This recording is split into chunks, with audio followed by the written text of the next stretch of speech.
Welcome sa DRS 2.0. Fresh at nagbabagang happenings ba ang hanap mo? Mga padabarkads man yan o mga trending topics? Pwes, sagutin natin yan. Kaya naman isubscribe nyo na ang ating channel para sa mga nagbabagang balita everyday.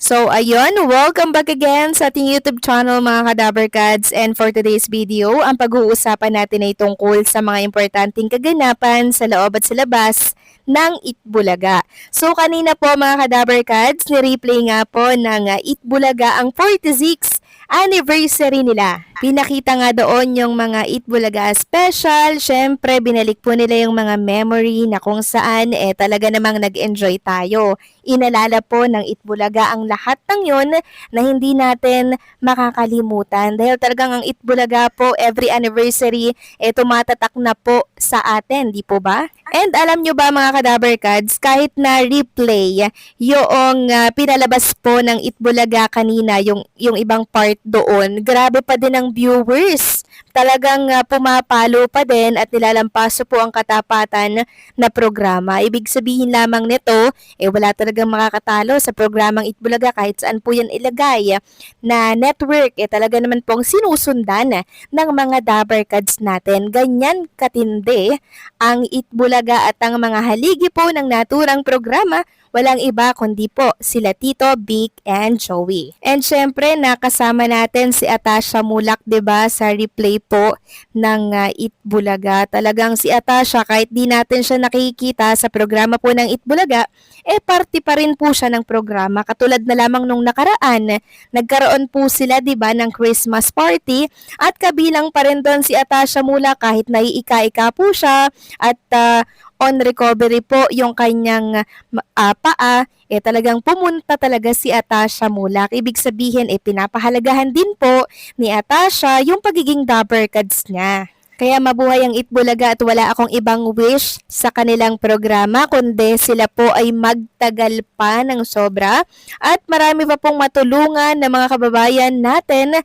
na talagang nangangailangan. And syempre ang EB Scholar po ni Tito Soto ay patuloy po na dumarami. Patuloy sana itong masuportahan and syempre mas lalong lumaki ang pamilya po ng mga EB Scholar.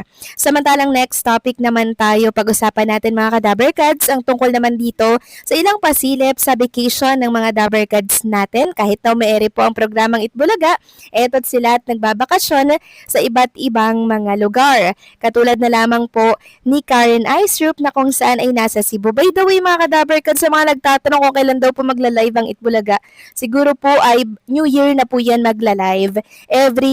Every year naman, ganyan po ang Itbulaga mga Kadabarkads. Kung tatak legit Itbulaga kayo, talagang ganyan po ang Itbulaga.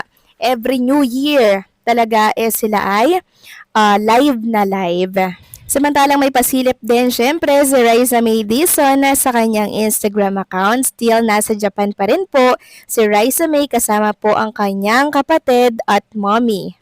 Samantalang next topic naman tayo, pag-usapan natin mga Kadabarkads, itong nakalimutan ko po na i-insert sa update natin kanina tungkol nga po ito kay Mr. Manny B. Pangilinan na kung saan ay nagmakaawa or nakiusap daw po sa ABS-CBN na iwanan daw yung Batang Quiapo at ang ASAP. So ito po yung pinakang article.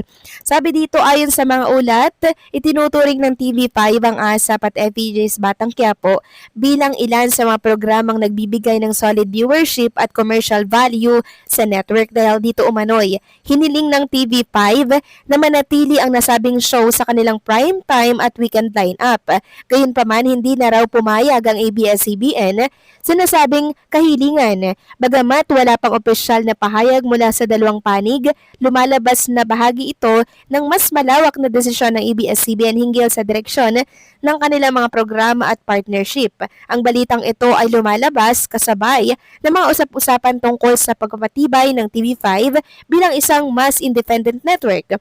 Gayon din ang muling pag-aayos ng content strategy ng ABS-CBN sa gitna ng pagbabagong landscape ng Philippine Television. Hanggang sa ngayon, wala pang formal na kumpirmasyon mula sa ABS-CBN at TV5 ukol sa detalye ng nasabing usapan. So, ibig sabihin hindi daw pumayag yung ABS-CBN mga Kadaberkads na pagbigyan ang kahilingan ng TV5 or Mr. MVP na iiwanan po yung dalawang programa na talaga naman pong nagre-rate, 'di ba, sa kanilang istasyon. Well, okay lang naman 'yan kasi alam naman natin na marami pong plano ng Media Quest, 'di ba, sa kanilang network. Katunayan niya, ang daming line-up, 'di ba, na ipapasok doon sa mga slot na may iwanan po ng mga programa ng ABS-CBN. Samantalang next topic naman tayo, pag-usapan natin mga Kadaberkads ang tungkol dito sa mga gusto nang lumipat di umano sa TV5 at gusto na pong maging Daberkads. Sino-sino yan?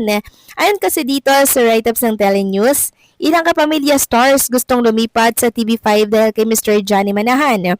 Ngayong tatayo na ang TV5 sa sarili nito at magpo-produce na ng sariling mga dekalibreng mga programa, kailangan ng isang mentor para rin sa kanilang sariling league at artist para gabayan ang mga ito sa kanilang karera.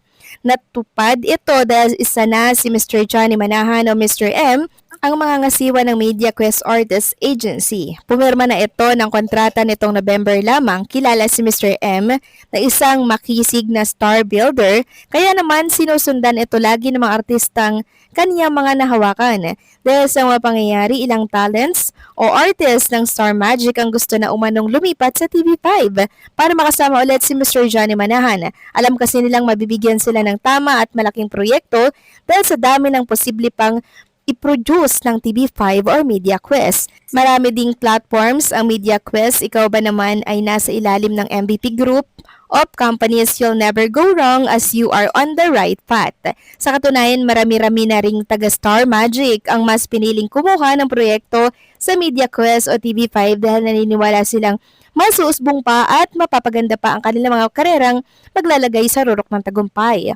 Haligi na ng industriya si Mr. Johnny Manahan kaya alam nito at kabisado na ang pasikot-sikot na mundo ng showbiz at broadcasting maging sa pelikula.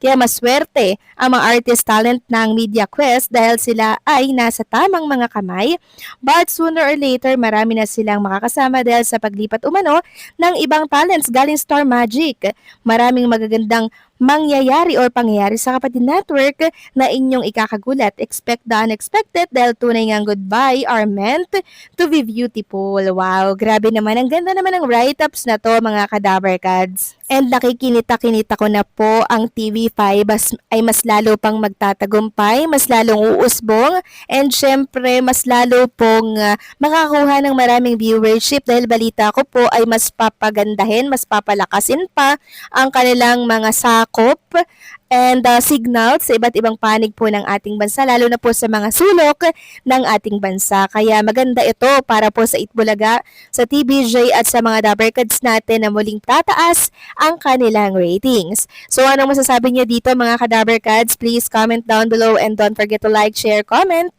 and subscribe.